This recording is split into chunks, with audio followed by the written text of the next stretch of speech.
I've actually got a couple of these, all referring to the Trinity aspects of it. Why is it so mysterious? Can you explain it better? That type of thing. In many ways, no, I can't explain it better. There's a reason why you either, in trying to describe the Trinity, you either emphasize the three persons more than the one essence, or you emphasize the one essence more than three persons. But the Trinity actually used to drive me insane, because I didn't like that I couldn't describe it well or explain it. But the more I studied it, the more I actually really appreciated its mystery. The first point is, I love the fact that there is an attribute of God that I cannot comprehend. And you might see that as like, well, that's a cop-out answer. It's like, no, for real. Because if I could fully comprehend God in his nature, I would really struggle to understand why I'm not God. I would. I'd be like, if I can completely understand you, I don't know why I'm not that, right? You should be able to be outside of my understanding. The other aspect I love this about it, it is so clearly divine and so clearly not human-made, because we wouldn't have thought of this one. Only because of the Trinity. Like, think God himself is a Trinity. God himself is community. And then this community, one time in history, decides to make everything.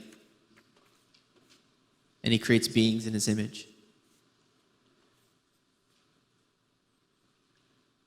The supreme ethic for us is love, right? Well, love requires choice and community. God wasn't dependent on us for us to exist, for love to exist. It actually has always existed because he himself is a community. That does not exist in any other worldview. In any other worldview, God is, whatever is supreme, is dependent on other beings for love to exist. God is love because of the Trinity. And then you get into the crucifixion, and you're like, only in the Trinity can God himself suffer, know what it's like to be human, and pay for your sin.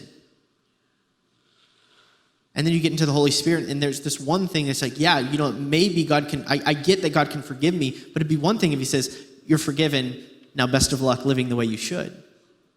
But he doesn't. He says, you're forgiven, and now I give you me, because I'm going to show you how to live this life. It's a beautiful complexity that I actually think, if anything, makes more sense of the world I experience. And the profound mystery of it actually just stirs my affection for him all the more, because it's like, it makes better sense of suffering for me. And I think that's a question all of us wrestle with, is a God, the triune God within suffering is for me, it's the only coherent answer when I wrestle with that question. But yeah, that would be a part. I don't know if you guys want to add. There's so much to the Trinity, but I actually say sit in it and love it, because it's so profoundly unique and it's so not us, and that's why I love it.